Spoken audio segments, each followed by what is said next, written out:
Hitler sera le dictateur de l'Allemagne, il appliquera ce qu'il a écrit dans son livre, Mein Kampf. Une race plus forte chassera les races faibles, car la ruée finale vers la vie anéantit les faibles, pour donner leur place aux forts.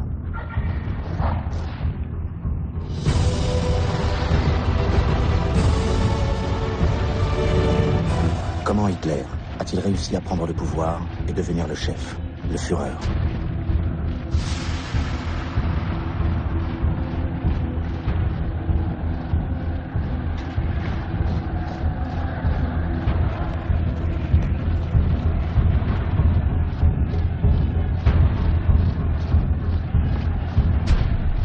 Nuremberg, 1929. Au congrès du parti nazi commence véritablement ce que le dramaturge allemand Bertolt Brecht appelle la résistible ascension d'Adolf Hitler. Une nouvelle crise économique très violente, partie des États-Unis, ravage le monde, et surtout l'Allemagne.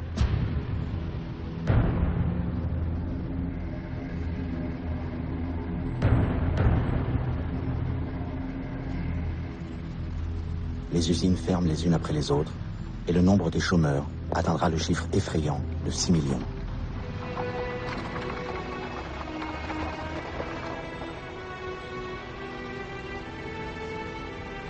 Désespérés, ils sont nombreux à se tourner vers les nazis et vers les communistes, qui ont aussi leurs troupes de paramilitaires en uniforme.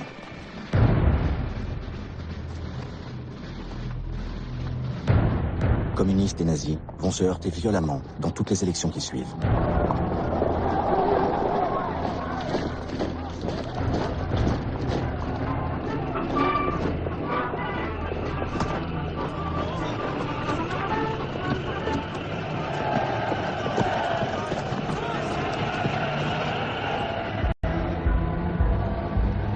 Hitler provoque le désordre et prétend être le seul à pouvoir l'arrêter. Ce véritable chantage s'avère efficace. Hitler va rallier les commerçants et les petits propriétaires en dénonçant ce qu'il appelle la peste rouge, les marxistes égalitaires qui effraient aussi les paysans.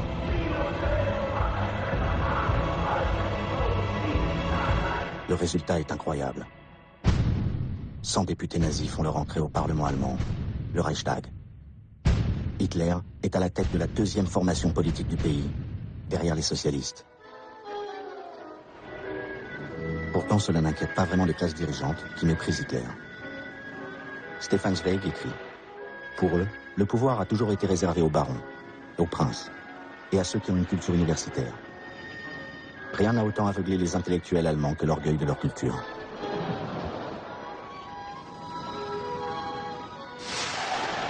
Pendant ce temps-là, Hitler continue son ascension. En un an, il s'impose à l'extrême droite allemande. Les fédérations d'anciens combattants, comme les casques d'acier, qui ont 500 000 adhérents, devront se soumettre.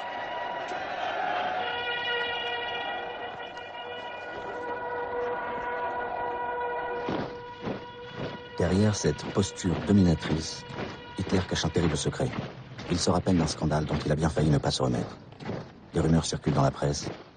Il vient de vivre un drame personnel. Une passion pour sa propre nièce, Kelly Raubal, 23 ans. Il l'a aimée d'une manière irrationnelle, possessive. Elle vient de se suicider. Elle vivait avec lui, dans son appartement de Munich. Elle avait confié à un ami « Mon oncle est un monstre. Personne n'imagine ce qu'il exige de moi. »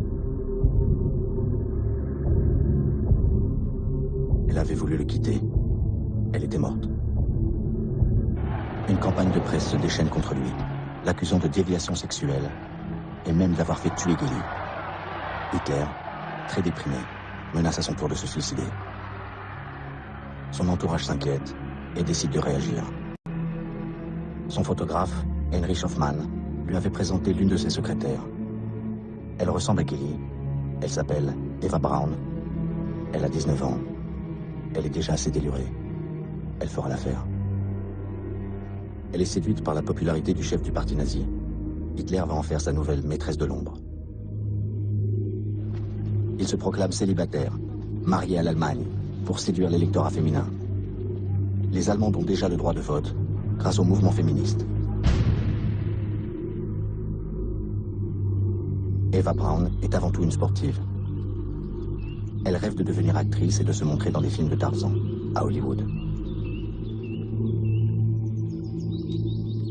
Auprès d'elle, Hitler retrouve sa hargne d'animal politique, alors que s'annonce la fin du mandat du président de l'Allemagne, Hindenburg.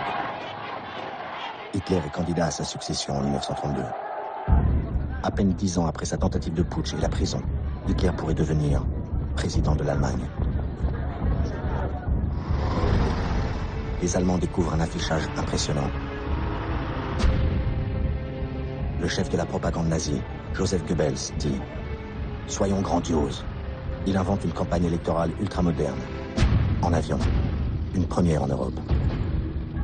Le plus grand appareil commercial de l'époque est mis à sa disposition par le directeur de la compagnie aérienne, Lufthansa, qui ne refuse pas cette publicité.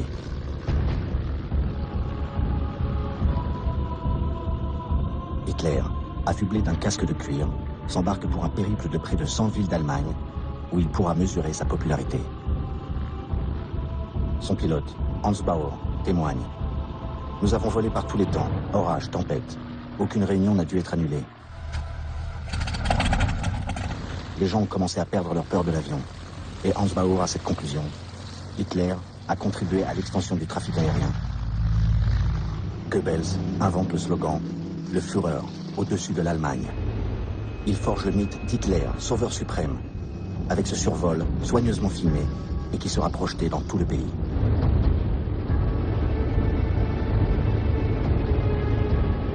Mais Goebbels n'est pas si détendu.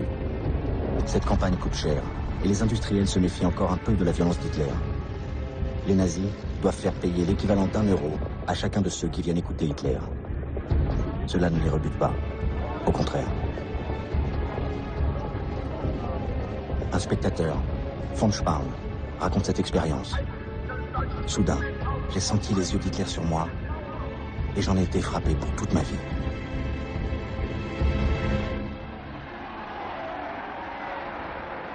Une semaine avant l'élection présidentielle, Hitler rassemble 100 000 Berlinois, lassés des partis traditionnels, qui semblent incapables de faire face à la crise.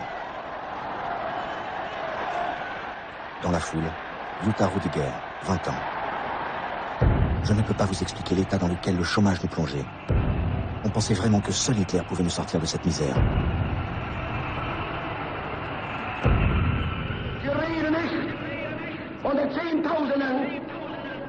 Die Jahr für Jahr den Gashahn aufdrehen, nicht weil es ihnen zu gut geht. Grâce à son discours pseudo-social, Hitler devient un candidat sérieux à la présidence.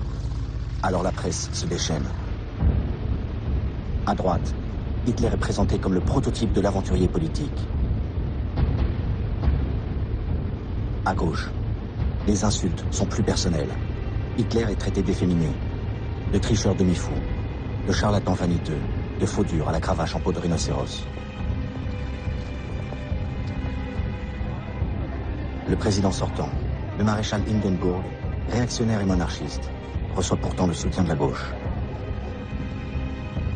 Ce qui montre que le danger hitlérien grandit, comme le martèle l'un de ses principaux opposants, le socialiste Otto Wels.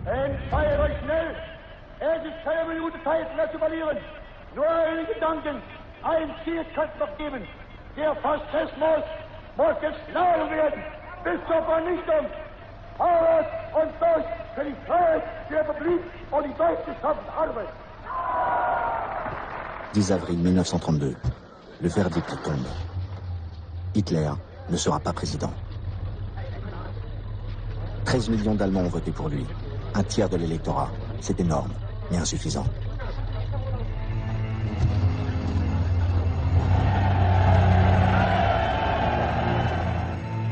Hindenburg, réélu grâce aux socialistes, ne veut plus dépendre d'eux. Il provoque de nouvelles élections. Et Hitler poursuit sa résistible ascension. Il repart en campagne. Comme il prononce 5 discours par jour, son entourage est sonné. L'un de ses intimes dit « Nous étions comme des soigneurs qui doivent remettre leurs boxeurs en état entre chaque round. » Lui est dopé par la tribune et par la virulence. Die Gegner werfen uns Nationalsozialisten vor, und mir insbesondere, dass wir intolerante, unverträgliche Menschen seien. Wir wollen, sagen Sie, mit anderen Parteien nicht arbeiten. Die Herren haben ganz recht. Wir sind intolerant. Ich habe mir ein Ziel gestellt, nämlich die 30 Parteien aus Deutschland hinauszufegen. Pour Hitler, le premier parti qu'il faut abattre dans cette campagne électorale de 1932, c'est le Parti communiste. Les SA sont chargés de la besogne. Ils sont maintenant 400 000 qui s'autofinancent en payant leur uniforme et leur équipement. L'un d'entre eux, Wolf Teubert, est employé dans une délicatessen de Hambourg. À tout moment, il peut rejoindre sa cohorte motorisée. Il dit « Je n'avais qu'une chose dans la tête, risquer ma vie pour l'Allemagne. » L'humiliation du traité de Versailles avait fait de moi un passionné défenseur d'Hitler.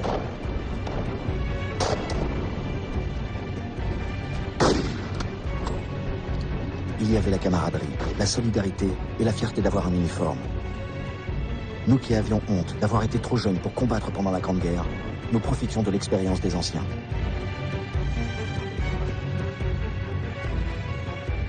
Goebbels leur avait fabriqué une idole, un petit voyou berlinois, promu chef de section d'assaut, Horst Wessel.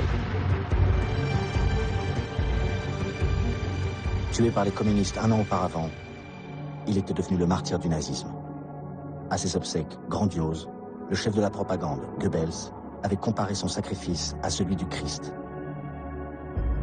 Il avait fait filmer ces images pour montrer que le nazisme est une dévotion, comme le christianisme.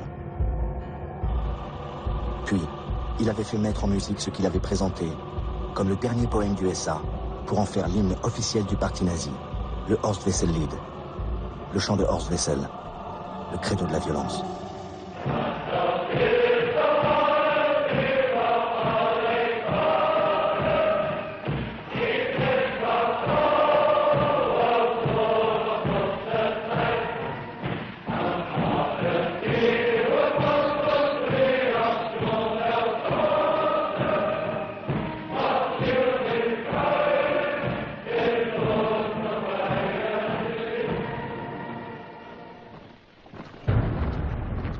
Le Front Rouge, ce sont les milices communistes qui ont toujours porté la casquette d'ouvrier et la blouse à la russe.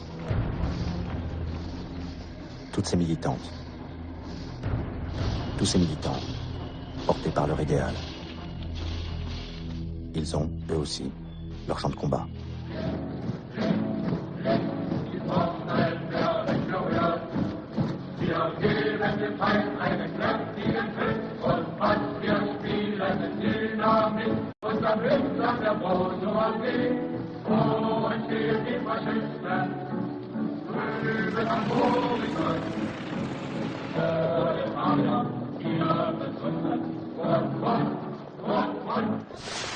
Juillet 1932, l'été sanglant de la campagne électorale. Les SA, avec la complicité de la police, affrontent les communistes dans de véritables batailles de rue. Les communistes auront 100 morts et 1000 blessés. Beaucoup d'Allemands, épuisés par le désordre et l'impuissance du gouvernement, approuvent les violences nazies. D'où le résultat des élections. 230 députés nazis.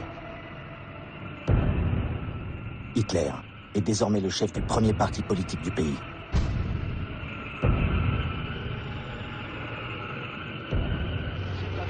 Pour la première fois, le pouvoir est à sa portée. Très vite, l'euphorie fait place à la déception.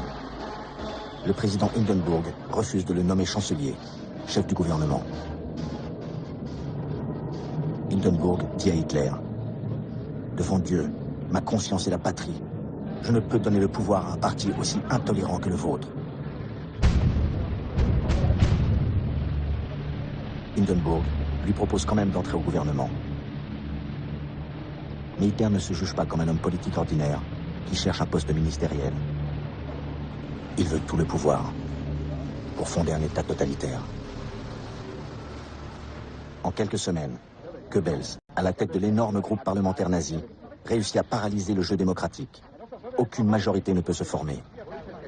Goebbels, avec le sourire maléfique de ses mauvais coups, annonce Il est grand temps de dissoudre cette assemblée qui ne reflète plus la volonté du peuple. Ich halte diesen Reis dafür vollkommen überfällig und bin der Überzeugung, dass aufgelöst werden muss, weil nicht mehr dem Willen des Volkes entspricht. Il faut de nouveau des élections, les troisièmes en un an.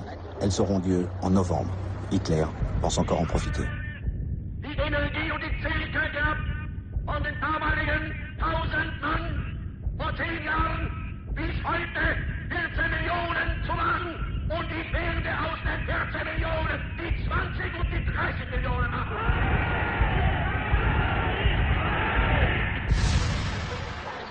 Les résultats de ces élections sont très décevants pour Hitler. Entouré de sa garde personnelle de SS, il rumine son échec. Il a perdu 2 millions d'électeurs et 40 députés.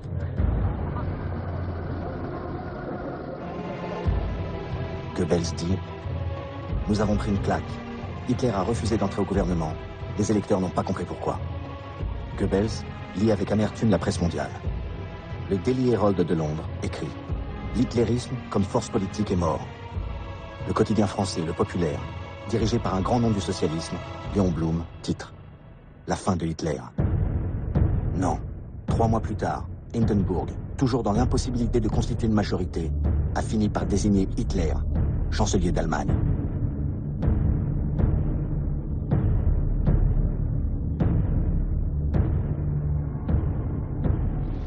Un étudiant berlinois, Sebastian Hafner, écrit « J'apprends la nouvelle.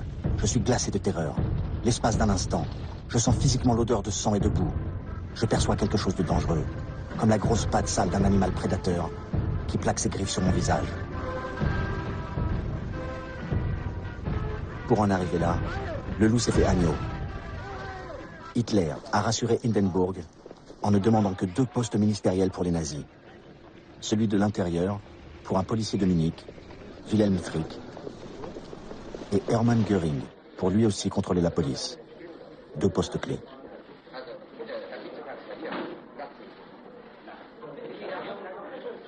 Hitler avance masqué.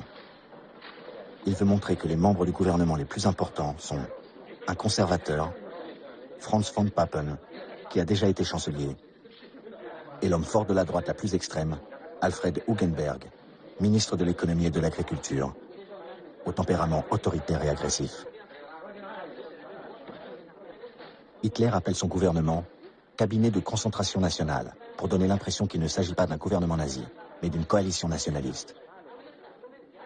L'ensemble, très réactionnaire, pense pouvoir dominer Hitler.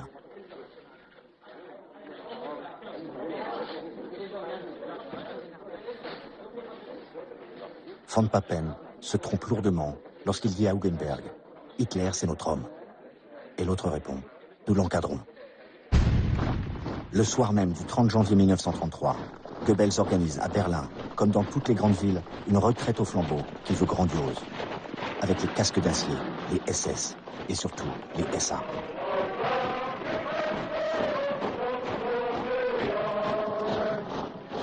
Goebbels proclame qu'ils sont 1 million à défiler, mais l'attaché militaire britannique les estime à moins de 15 000, que Goebbels fait tourner en rond pendant 4 heures. Il passe sous les fenêtres du président Hindenburg, 85 ans, qui se croit transporté à Verdun en 1916 et dit à son aide de camp « Nos hommes défilent bien. Ils ont fait beaucoup de prisonniers. » Hitler, à la chancellerie, reçoit des hommages délirants. Une institutrice de Berlin, Louise Zollnitz, dit « C'était une ivresse sans vin. » Elle ajoute « J'entendais des cris de « Mort aux Juifs. Le sang des Juifs jaillira sous le couteau. » Goebbels conclut « C'est exactement comme un conte de fées. » Au Palais des Sports de Berlin, Hitler va prononcer son premier discours de chancelier. Quel est le plan d'Hitler? Le pouvoir absolu, mais par étapes. Au Parlement, siègent encore 200 députés communistes et socialistes. La première décision d'Hitler est donc de dissoudre l'Assemblée et d'organiser de nouvelles élections. Son discours, radiodiffusé, se veut un appel à tous les électeurs, même de gauche, à voter pour lui. Und hier feldet es die Überzeugung, dass eben doch dann einmal die Stunde kommt, in der die Millionen, die uns heute verfluchen, hinter uns stehen und mit uns begrüßen werden dann das gemeinsame, saubere,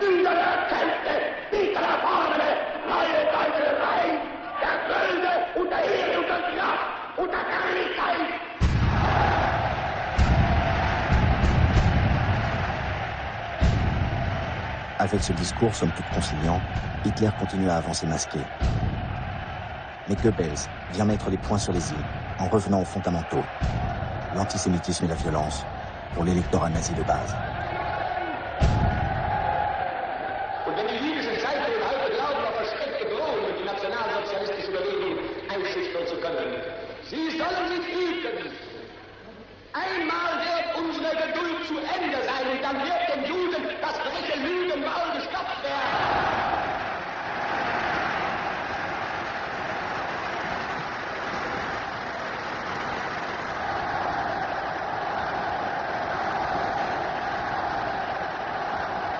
Im Übrigen können unsere Parteigenossen des Ahnen auch darüber beruhigt sein, dass eher als wir alle denken, die Stunde des Endes des roten Terrors gekommen sein wird.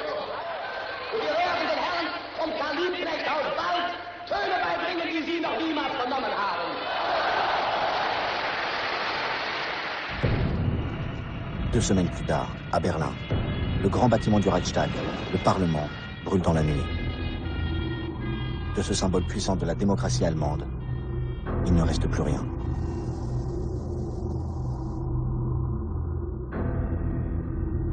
L'enquête, menée par une police aux ordres de Göring, incrimine un communiste hollandais appelé Marinus van der Lubbe, 24 ans, soupçonné d'avoir un lourd passé d'incendiaire. Rapidement déclaré coupable, il sera décapité. À qui profite le crime? Aux nazis. Hitler et Göring agitent le spectre d'un complot des Rouges. Göring fait arrêter 4000 communistes et leurs chefs. Mais le Parti communiste n'est pas encore interdit. Car Hitler veut garder une apparence de légalité pour les élections législatives qui doivent conforter son pouvoir.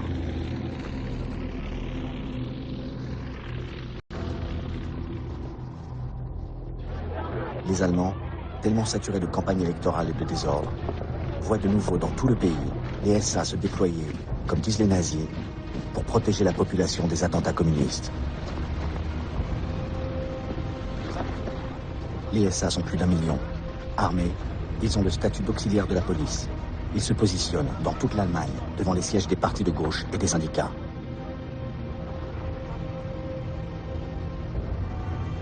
Ils vont, encore une fois, semer leur violence, pendant qu'Hitler, lui, montre ostensiblement qu'il joue le jeu électoral pour continuer à rassurer le président Hindenburg, de plus en plus fatigué.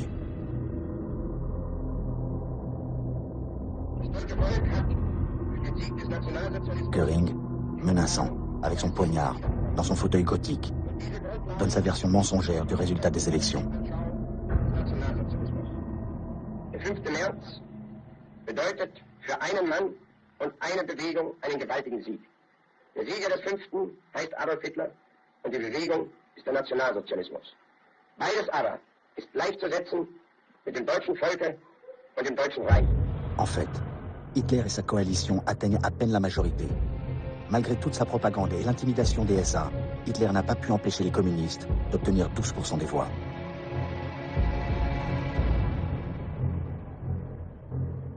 Alors Hitler jette le masque et entre dans l'illégalité, avec la complicité de son gouvernement.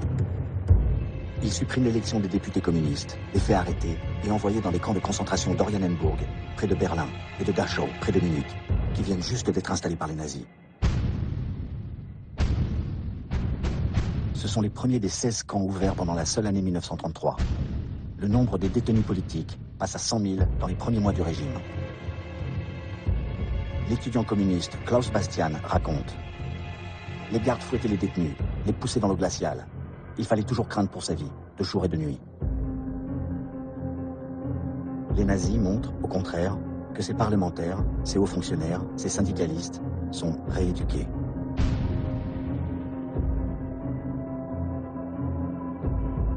L'ombre maléfique de la dictature s'étend sur l'Allemagne. Comme le Reichstag a brûlé, Hitler réunit le nouveau Parlement à l'Opéra Royal, encerclé par les SA, pour demander les pleins pouvoirs. Il n'y a plus de communistes. La plupart sont dans les camps. Les 94 socialistes qui sont encore présents auront le courage de voter contre Hitler. Ils seront, eux aussi, arrêtés, emprisonnés ou contraints à l'exil. 441 députés, de l'extrême droite au centre catholique, écoutent un long discours roublard d'Hitler destiné à donner le change. Il promet tout, comme toujours. La fin du chômage, le salut de la paysannerie, le respect des droits et surtout, la paix. L'Assemblée se suicide en votant les pleins pouvoirs à Hitler pour 4 ans.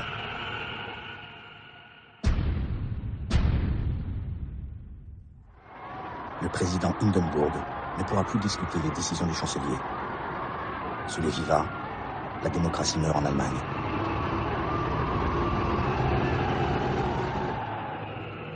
Que Hitler, un homme qui a cimenté son pouvoir par l'antisémitisme, puisse diriger l'un des pays les plus industrialisés de la planète, est perçu comme une menace universelle.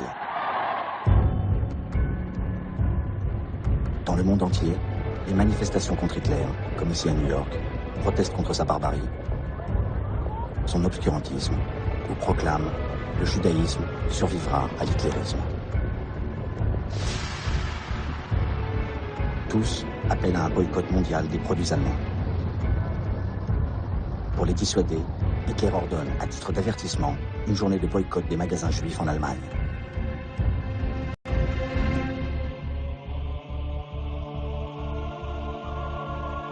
Un cinéaste amateur teste, avec sa femme, la détermination des nazis, postés devant les magasins juifs.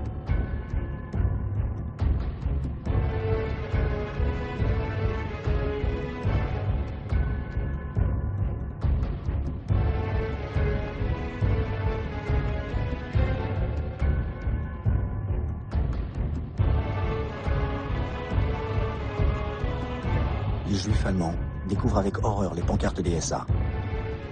Pas un centime pour le capitalisme juif. Acheté allemand.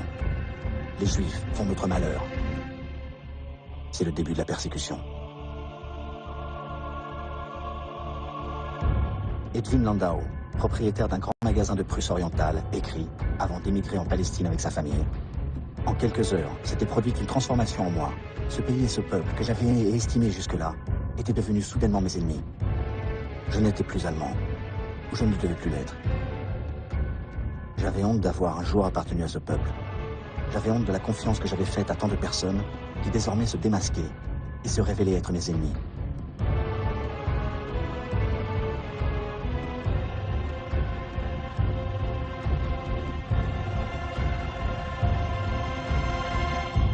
L'antisémitisme a contaminé les universités.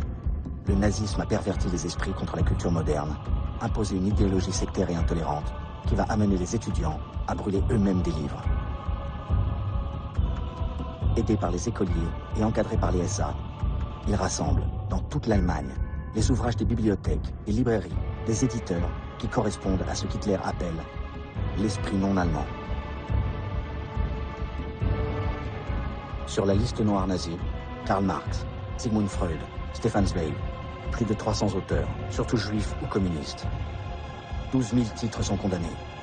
Des centaines de milliers de livres doivent être brûlés. Et les SA préparent les bûchers.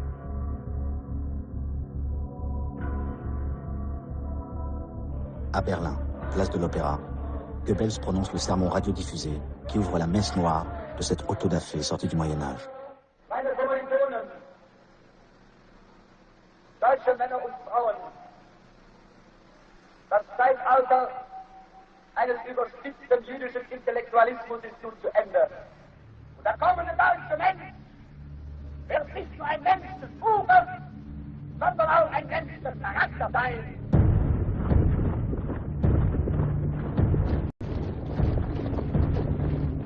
Une jeune berlinoise, Dorothea Gunther, assiste à l'autodafé et au rituel nazi. Elle témoigne. Les SA et les étudiants criaient le titre du livre, le nom de l'auteur. Ils hurlaient qu'il était juif, ou bien pacifiste, ou féministe, ou tout simplement moderne. En prononçant la sentence, nous te livrons au feu, et en jetant le livre aux flammes. Je restais sans voix, et profondément outré, car nous avions lu et discuté nombre de ces ouvrages qui finissaient en flammes.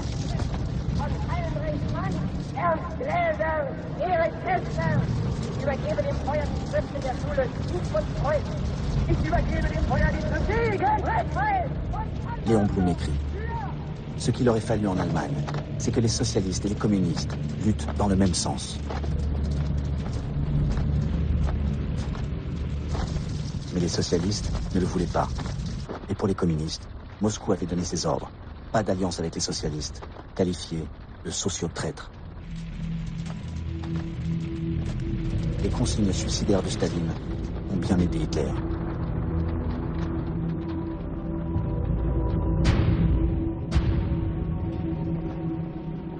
Hitler a supprimé les syndicats. Le 21 juillet 1933, il interdit le Parti socialiste.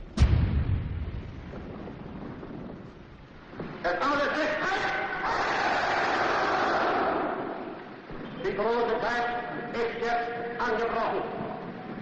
Deutschland ist nun erwacht. Die Macht haben wir nun in Deutschland gewonnen. Nun gilt es, das deutsche Volk zu gewinnen. Le peuple allemand, lui, peut partir en vacances.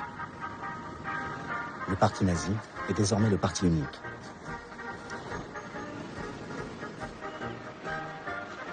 Ces slogans antisémites n'intéressent pas trop les gens.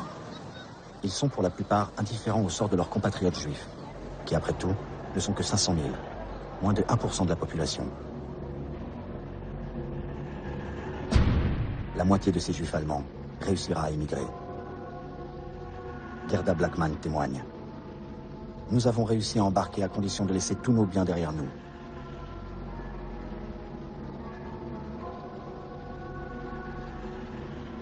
Les juifs allemands, les plus démunis, resteront bloqués en Allemagne. Ils seront déportés dans les ghettos de l'Est, puis exterminés dans les camps.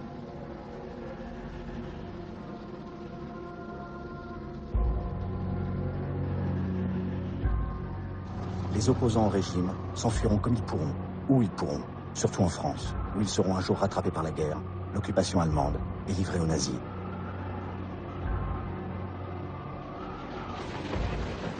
Beaucoup de ceux qui ne partiront pas à temps ou qui voudront rester pour continuer la lutte seront capturés et martyrisés dans les camps. L'immense majorité des Allemands s'accommodera de la dictature.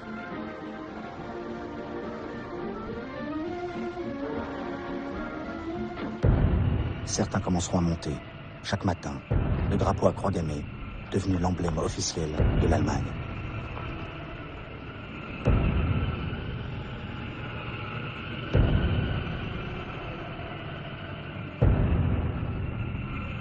Les autres, une fois la presse muselée, ne pourront plus lire que des journaux nazis.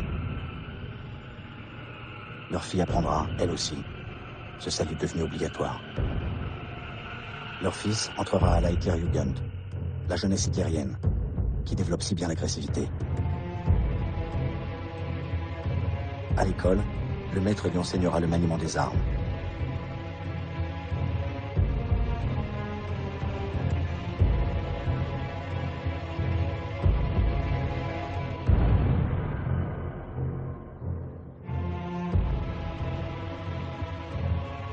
L'instituteur devra prendre des exemples judicieux et vivants pour aborder l'arithmétique.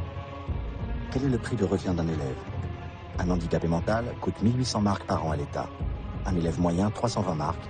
Et un brillant élève ne revient qu'à 125 marks. Conclusion, la société ne peut survivre que si ses citoyens sont génétiquement sains. L'aîné entrera à la BDM, la Bunddeutscher Mädel, la Ligue des jeunes filles allemandes. Elles forment de bonnes épouses, qui auront beaucoup de petits soldats.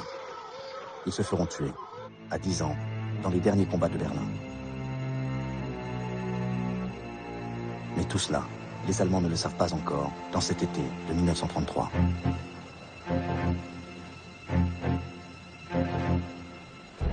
Hitler n'est pas tout à fait le chef suprême.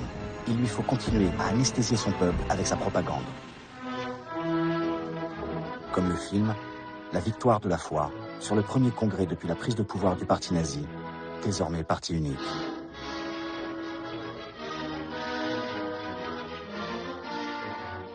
Hitler est bien servi par le talent de la jeune réalisatrice Leni Riefenstahl, qui le subjugue par sa beauté et son énergie. Elle sait comment glorifier par ses cadrages et sa lumière le nouveau Dieu d'une nouvelle mystique, celle de la race, du chef, de la puissance. Et ses apôtres comme le fidèle des fidèles, Rudolf Hess, l'un des rédacteurs des lois anti-juives, Joseph Goebbels, qui a fait de la propagande un grand ministère, Hermann Göring, qui va faire renaître l'aviation allemande, ou Ernst Röhm, le chef de cette horde de fanatiques, les SA.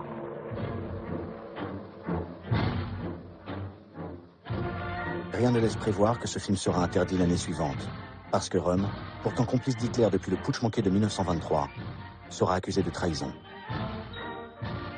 Peut-être parce qu'il est trop près d'Hitler, ou que les SA sont trop nombreux. Ils sont 2 millions, une force concurrente de l'armée.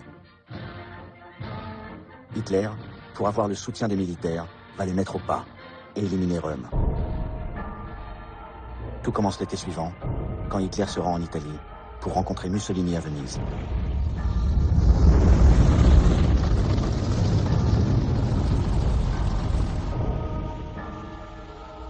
Hitler est impressionné par son grand aîné, son modèle. Il recherche l'accord de Mussolini à son projet d'annexion de l'Autriche. Mussolini refuse.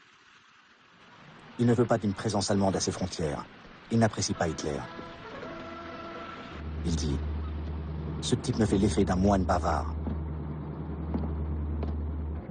Il lui fait visiter Venise, en prenant soin de commencer par les navires de sa flotte de guerre, alors qu'Hitler n'a pas de marine. Hitler va rentrer à Berlin mortifié. Il comprend que tant qu'il n'aura pas reconstitué sa force militaire, il ne pourra rien entreprendre.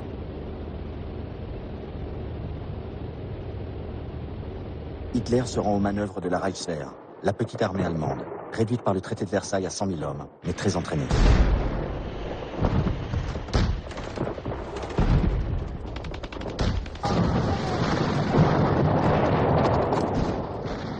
Hitler sait bien que pour faire la guerre, il faut des généraux, des amiraux, des officiers compétents, des stratèges, des spécialistes.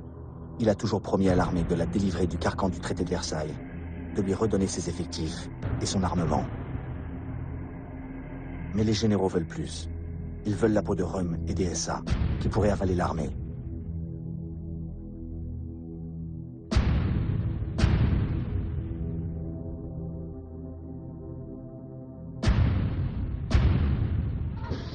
Röhm est aussi très critiqué pour sa folie des grandeurs. Il fait de l'ombre à Hitler. Les milieux de l'industrie s'inquiètent quand il proclame « La révolution nationale socialiste n'est pas terminée ». Goebbels dit « C'est un bolchevique déguisé ». Ils sont complices depuis 15 ans. Mais Hitler a pris sa décision. Éliminer Röhm en prétextant qu'il prépare un coup d'État. Hitler désigne les bourreaux. Himmler, chef des SS. Heydrich, chef de la Gestapo. Sepp Dietrich, un ancien garçon boucher, devenu chef de la garde rapproché du Führer. Entre le 30 juin et le 2 juillet 1934, ce qu'Hitler va appeler la nuit des longs couteaux, les SS assassinent Röhm et 85 opposants possibles ou témoins gênants du passé du Führer.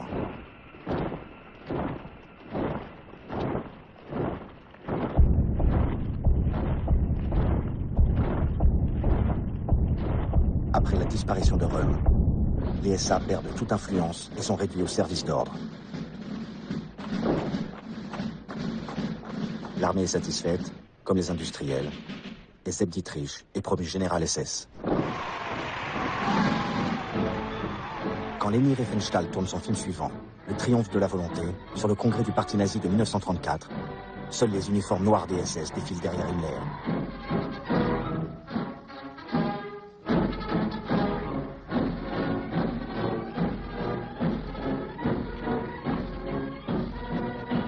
Maintenant, en haut de la pyramide, Hitler est seul.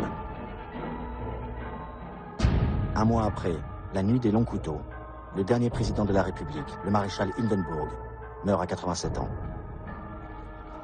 La démocratie est morte et enterrée depuis longtemps. La dictature continue sa marche implacable. Hitler devient le chef des armées. Son pouvoir est total. Et tous les soldats jurent fidélité au Führer, notre chef et celui du peuple allemand, Adolf Hitler. Adolf Hitler!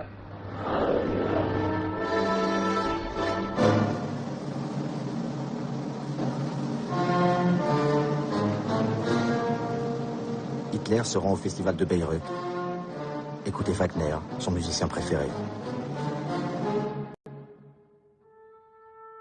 La belle-fille du compositeur, Winifred Wagner, qui l'a soutenu à ses débuts si difficiles, le reçoit maintenant en maître de l'Allemagne.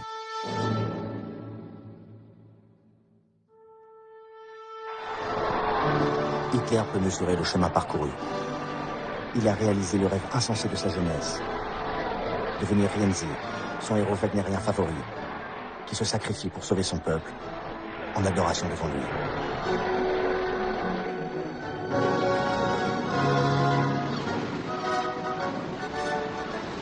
Il s'embarque, comme Siegfried, sur la mer du Nord, vers ses chimères, accompagné de ceux qui l'ont créé, et qui ne peuvent plus aujourd'hui maîtriser celui qui est devenu le golem, la créature de la Bible, faite de glaise, et qui aveuglera les humains de sa puissance infernale.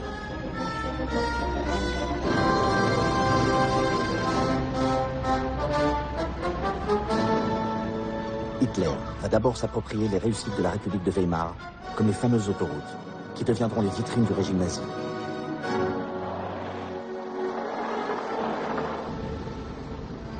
Hitler va ensuite frapper, en promulguant les lois raciales de Nuremberg.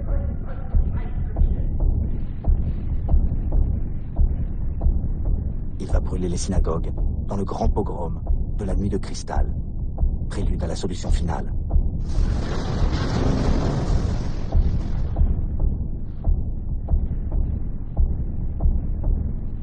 Il va violer le traité de Versailles en réoccupant les zones démilitarisées en 1919.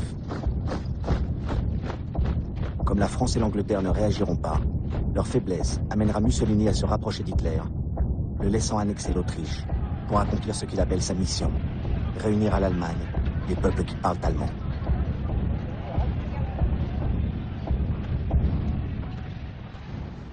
Il va intervenir dans la sanglante guerre d'Espagne en lançant ses bombardiers, assassiner la population de Guernica et en assurant la victoire des fascistes de Franco sur la République espagnole.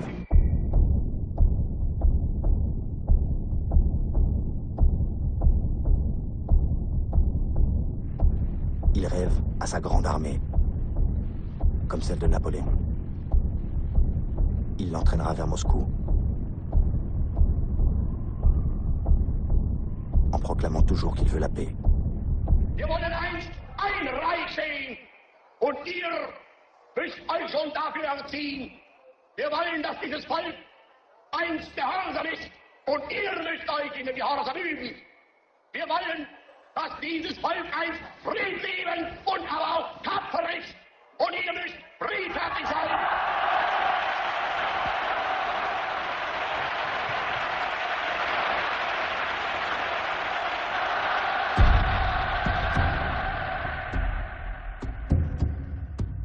L'Allemagne, abreuvée de discours et de manifestations grandioses, va perdre le contact avec la réalité.